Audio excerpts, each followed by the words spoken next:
Hi, this is Scott Garibay, and this is part of the Unbound Identity Theory playlist, and it needs to be watched in order of the playlist, which is linked below. Thank you. So let's talk about, today we're going to talk about the Unbound Identity Theory, and we're going to talk about what and the Great Invitation, okay? By the way, I just want to address this now.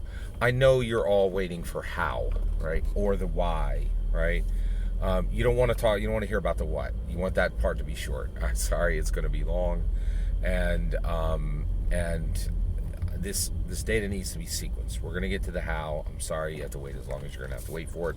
Just wanted to let you know that. All right. Thanks for your patience. I appreciate it. Let's talk about the what. Okay. So right now there's this tension in the in the Dungeons and Dragons community and in the tabletop role playing game community, and essentially the idea that is that Dungeons and Dragons is a game. In my humble opinion, it's not a game. It is a human improvement engine that Gary Gygax created, and I've already explained what he did around that. So let's talk about that, right? So why do I believe that? So the way I do, right? Well, specifically, there are things about Dungeons and Dragons, the what, right, that just don't match with it being a game. So let's talk about the Great Invitation. So Gary Gygax puts Dungeons and Dragons into place, publishes in 1974, okay? And with it comes this Great Invitation. What is the Great Invitation? It is the Dungeon Master slot, right? So Gary sets into place in 1974 Dungeons and Dragons, and it starts like a roller coaster, right? It's just going downhill and gaining momentum all the way up until today. Dungeons and Dragons continue to grow until today, and today I'm almost positive the numbers that are in is actually, we know this. The company Wizards of the Coast that is connected to it did like $1 billion in 2021 in business, right? And so D&D has continued to grow for a long time. It's had a couple of dips here and there, but generally its growth has been nonstop for 48 years, right? And so you have this situation. So Gary sets into place D&D, and he puts into the Dungeon Master. And the Dungeon Master position is this.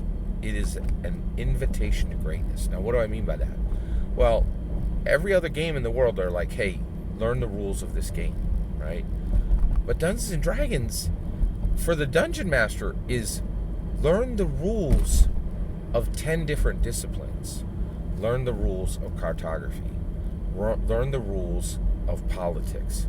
Learn the rules of socialization. Learn the rules of combat, military feudal combat. Learn about Europe at a level that you've never known it before. Learn about botany. Learn about engineering, like for traps, right? And the game absolutely never lets up on the Dungeon Master. It never gives them an out, right? Gary was like, you are the Dungeon Master. You control this entire world. Whatever person needs to show up, right, you need to be them. It might be a genial serving maiden. It might be a gruff king. It might be a dour stable boy, right? It might be a flouncy queen. It might be a farmer, right? Anyone. You need to embody them. You need to deliver them. You need to be them, right? You also need to draw maps. You also need to do planning. You need to build realms. You need to know the politics of the realms. You need to know all these things. You need to know about poisons. You need to know how things grow. You need to know about monsters. Those monsters need to be put into dungeons. You need to know how to structure dungeons. You need to know everything in your realm, and you don't get any breaks for any of it. I'm not going to give you a little system that allows you to say, oh, this, and this, and it's done. You can never stop learning. And 10 different disciplines that others will spend their life mastering, you need to master them quickly so that your game is better and you are not released from a single area of human knowledge. Nothing. You are, I am calling you to know more and be more and have no limitations in what people you can bring to life. And that means, yes, you no longer have the privilege of ignoring the people around you. When anyone speaks to you, if it's the garbage man, the mayor, right, the librarian, you need to capture everything of their being, understand them at a fundamental level, and bring this into your game. And I will not release you from anything. I won't release you from knowing cartography, from knowing botany, from knowing engineering. I will not release you from understanding every person you reach, you come across, and crafting their female aspects, their male aspects, their orientation, eccentricities of their race, what they're proud of, what they're ashamed of. All of these needs to be mixed into your non-player characters, and your non-player characters need to bring the world to life. And on top of that, I need you to understand beasts, and I also need you to understand fantasy monsters, and you are not released from any of it. No game in the world has ever asked more from any single human. Nothing. And it sets Dungeons & Dragons apart. And once you start looking at what the Dungeon Master role is, it becomes ludicrous to think about Dungeons & Dragons as a game. It is not shaped like any game in the history of humanity. And it's one of the reasons it spiked through wargaming and made wargaming forgettable and gone, fundamentally.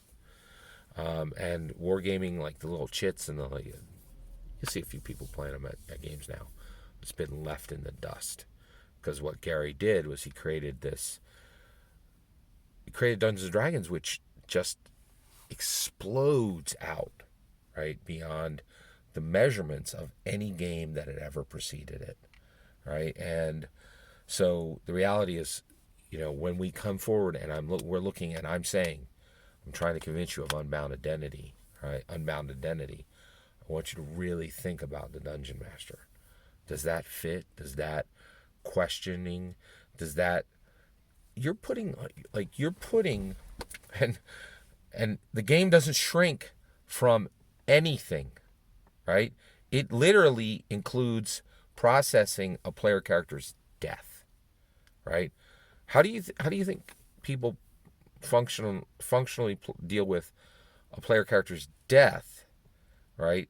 In 1974, before video games are even getting going, and Gary's like, yeah, you're going to deal with death, you're going to deal with births, you're going to deal with relationships, all this. It's all part of Dungeons and Dragons. And then he just puts this little sticker on it. Game. Right. Is it? Like, it's asking more than has ever been asked of anyone from any game ever. Think about chess. Done. It's just, it really asked a level of intellectual mastery that had never been required for any game in the history of humanity. And so this what part, me saying, I believe Dungeons and Dragons was a human improvement engine created by Gary Gygax. And I'm presenting the evidence. And part of that evidence is what D&D was in 1974 and what D&D is in 2022.